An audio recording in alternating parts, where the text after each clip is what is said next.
Does it feel it could be real? Or is the future some in vain goal, a deal you never see of?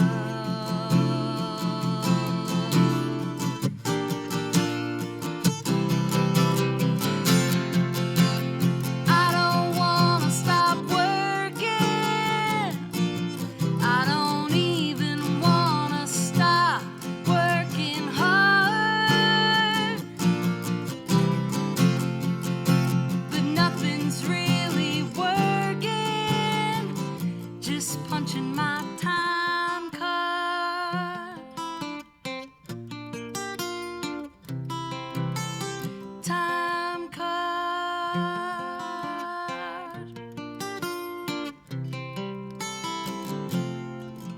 I don't need it to be easy,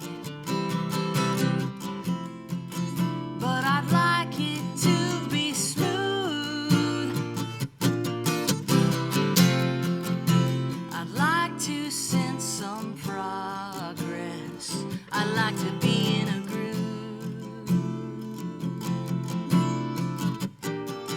Yeah, I'd like to be in a groove.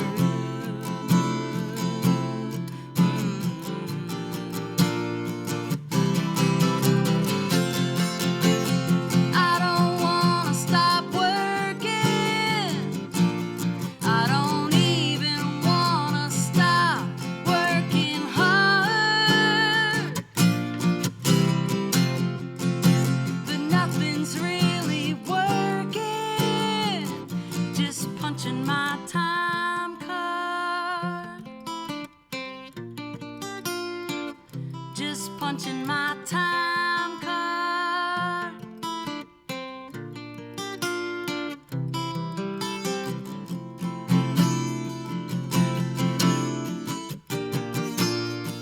I'd like to be in a groove. Yeah, I'd like to be in a groove.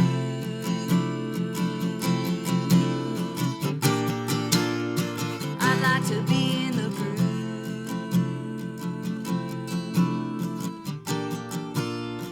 I'd like to be in the groove. So maybe tell us a little bit about Timecard and the inspiration behind the song. This is on your new record that's coming out soon. Yeah, it's all about the concept of work and distinguishing that from labor, and being passionate about the work that you do in your life. And it's about that period when you kind of feel like you're just slogging away, and you know deep down you're working towards something, but maybe you're in a chapter that it does just feel like labor, and like the fruits of it aren't really showing, and you're just kind of clocking into life, Yeah. It's an interesting concept. I've read like a question asked on the internet, like, what's your dream job? And a lot of folks say, I don't dream of labor, And I feel that big time when it comes to, capitalist society and systems. I don't dream of labor either, but I'm a hardworking person. I'm a Capricorn. I like work. I like productivity. Yeah. So, feeling like you're working towards your dreams and goals and not just working for the man. Yeah. So let's talk a little bit about you just recorded the solo record, and had a great producer lined up for it and a great band. Yeah. So can you talk about that process a little bit, how that came to be? Definitely. So the producer and engineer is this amazing wizard man named Anthony DaCosta. I can't sing his praises highly enough. I was introduced to him through Lindsay Lou when I was out on the road with her for a little while. And first it was his guitar wizardry that brought me in. He's just unreal. He plays like no one I've ever seen before. But he's an angelic singer and an incredible engineer, and he's just as passionate about his own writing and material as he is to produce other people. So I've had him in the back of my mind for years now. And I had a pivotal moment in 2025. I went on the Keamo cruise, and I was just so inspired by all of these songwriters and inspired by the fact that there were thousands of people on this boat that wanted to sit and listen to these folky songs. I was like, okay, there is a place. There's a place for folk and like mellow songwriting in this world. You know, when people are only like buying tickets to Beyonce and Taylor Swift, you kind of wonder that sometimes. But I saw it, and I got off that boat and I just started writing, and I was like, I gotta make a record. I'm gonna ask the internet for help. I'm gonna crowdfund this thing and just keep the pure intentions of music alive and not make it about business. Like, I just want it to be made and I want it to exist. And yeah, I had faith and it happened. It did. Yeah. And I've heard a sneak peek of the record, and it's beautiful. It's really authentic, and I don't want to give too much away, but there's some cool special guests on it too. There are. Yeah, thank you. I'm glad you got to hear it. Well, so you've got a record in the can from Fruition and solo material. How's it feel to be sitting on all this new material? And it feels exciting, but I also feel restless about it. I'm ready for them to be free in the world and in people's ears. And yeah, that's always the album making process is always like that. You cut great stuff, it starts to get mixed, and you're like, how long until this can be released? Yeah. But it's part of the process. Is there a chance that we'll hear some of these tunes on the road soon? Oh yeah. Okay. Most definitely. Okay. Most definitely.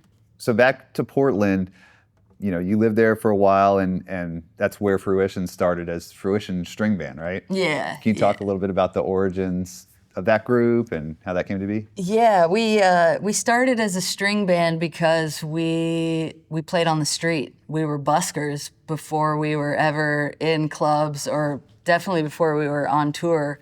So, you know, we weren't bluegrass musicians, but I played mandolin and I picked around and I jammed on mandolin. So that string band format is what worked for us. You know, we already had two guitar players. I needed to play mandolin. Yeah. And being acoustic based was how we were able to just hit the sidewalk and open up our cases and make money that way. So our roots are busking roots. Yeah, that's awesome. Yeah, grimy little street kids. So how did y'all make that transition from, you know, playing on the street to clubs, and what did that look like? Our first tour, we called it a detour. We only had like maybe 3 proper shows booked down in Northern California, and we took 30 days to play our 3 or 4 shows. So we just showed up, and wherever we were, Santa Cruz, San Francisco, and we just played on the street until we met people that were like, oh, you guys got to come down to this bar, or oh, you got to come sleep at our house. Like, we didn't have a lodging, we didn't have clubs. We just showed up and sang really loudly until someone noticed us, and it worked. And those were our roots, man. Yeah, so the detour, there was no official shows. It was just popping up, and y'all pinpointed the cities where you wanted to go. Yeah, there were maybe a couple of like bar gigs that we had sorted out somehow. Yeah.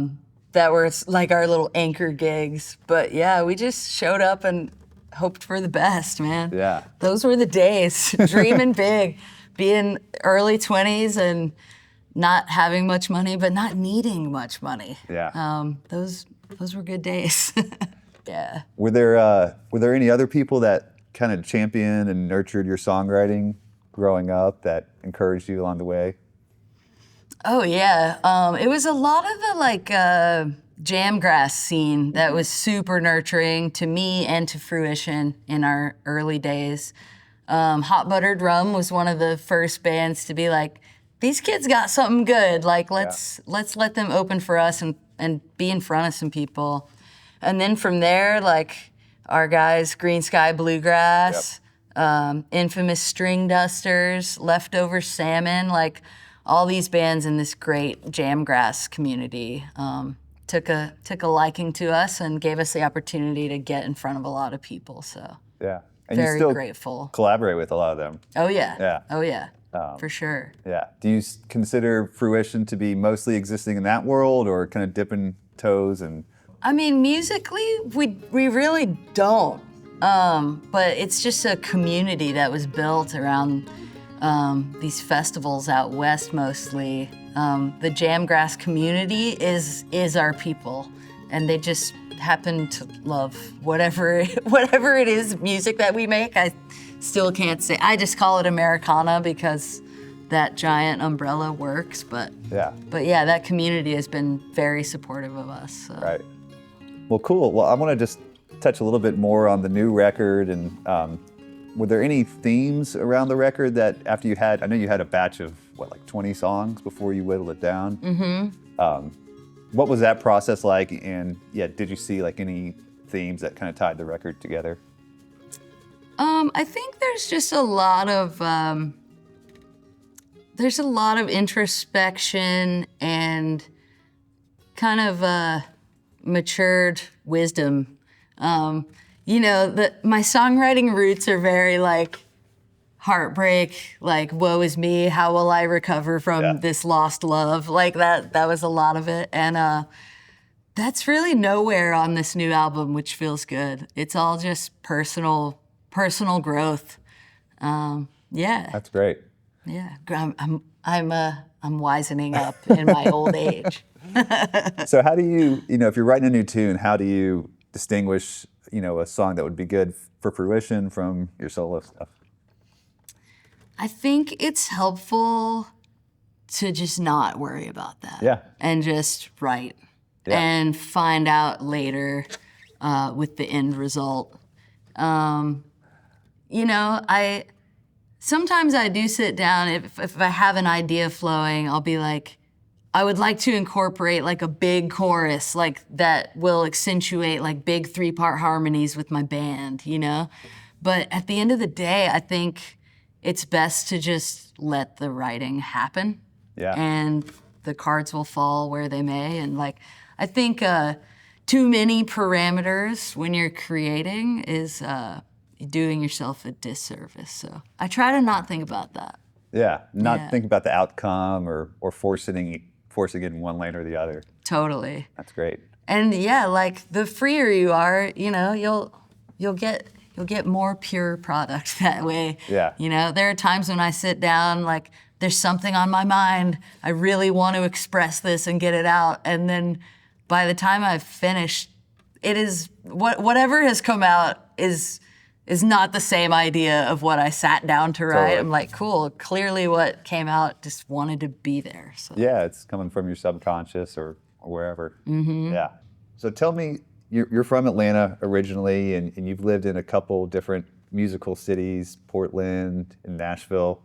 What does it feel like being home in Atlanta? Being home feels amazing. There's nothing like coming back here. I'm a Southern ATL girly at heart. I lived out west for a long time, and I don't feel like I lost myself in any way, but there's just a relief and a safety that I feel here that I don't feel anywhere else, just to comfortably be who I am. Growing up in Atlanta, were there any like first concerts or early musical memories that you have? I went to a ton of shows here, and that is one great thing about Atlanta that's not true of a lot of places. There's amazing shows, big and small, that are all ages. That's like one thing I love to toot that horn about Atlanta. I was able to see a ton of shows as a really young person. I remember going to the Earl, and they just put X's on your hands and you're good to go. Yeah. Yeah. They run a really tight ship now, though, just for the record. Yeah, for sure. Don't play no games. Yeah. Well, cool. Well, thanks for joining us on Songs from the Shed, Mimi. This was so fun. Thank you.